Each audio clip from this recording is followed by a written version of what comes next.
और खबरों में आगे बढ़ते हुए शिवसेना शिंदे गुट के नेता राजेंद्र गुढ़ा ने प्रेस कॉन्फ्रेंस कर बीजेपी को समर्थन देने का ऐलान किया। बीजेपी के चुनाव सह प्रभारी के साथ उन्होंने पीसी कर इस बात का ऐलान किया और कहा कि शिवसेना बीजेपी को सभी 25 सीटों पर समर्थन करेगी। साथ ही कांग्रेस पर हमला बोलते हुए कहा कि गहलोत ने मुझ पर 7 झूठे मामले दर्ज कराए और मैं जालोर सिरोही में गहलोत का ऋण चुकाने जाऊंगा।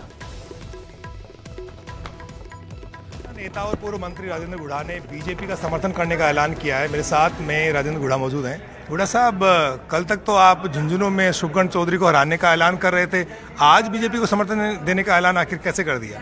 देखिए, राष्ट्र के हित को ध्यान में रखते हुए देश मजबूत हो और इसमें हमारा जो अलायंस है राष्ट्रीय स्तर पर, हमारे शिंदे साहब का और मोदी जी के बीच में जो अलायंस है वो अलायंस पूरे हिंदुस्तान लेवल पर है और उनके निर्देश के हिसाब से हम पूरे राजस्थान में अब हम जो हमारी पार्टी की लाइन है उसके हिसाब से काम कर रहे हैं। तो कहां पर प्रचार करेंगे? और प्रताप सिंह खाचरियावास प्रेस कॉन्फ्रेंस कर रहे हैं, सीधे लिए चलते हैं, सुनाते हैं क्या कुछ कह रहे हैं। 3 पार्षद गया सिर्फ, और बाकी तो बस जिसका नाम लिखा और नकली उस नाम के आदमी नहीं है।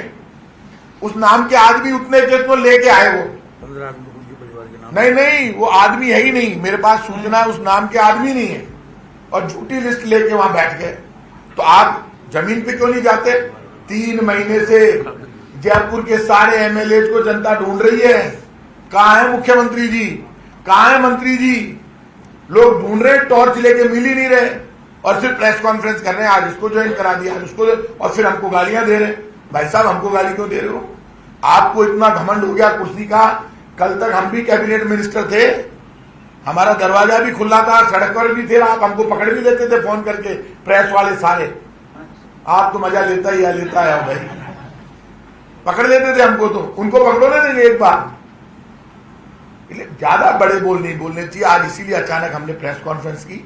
सब मेरे से सीनियर है, सब मेरे से ज्यादा मजबूत है। हमारा वहां का पार्षद हो, हमारे वहां के ये सीनियर लीडर है, सब तो चुनाव भी लड़ चुके हैं, चुनाव लड़ना भी जानते हैं, लड़ाना भी जानते हैं। ये कहना कि विद्याधर नगर में कुछ नहीं है, अब तो हमने विद्याधर नगर खाली कर दिया। विद्याधर नगर और राजस्थान 15 सीटें, आज कह रहा हूं, कांग्रेस 15 सीटों पर बहुत मजबूत हुई है इन दिनों में। जिस जयपुर में हम कमजोरी की बात कर रहे थे, मैं जहां जाता हूं लोग हाथ पकड़ लेते हैं, अरे यार छोड़ो यार, क्यों घबरा रहे हो, क्यों घबरा रहे हो, हम आपके साथ हैं। चेंज हुआ है माहौल, इसलिए घमंड नहीं करना चाहिए।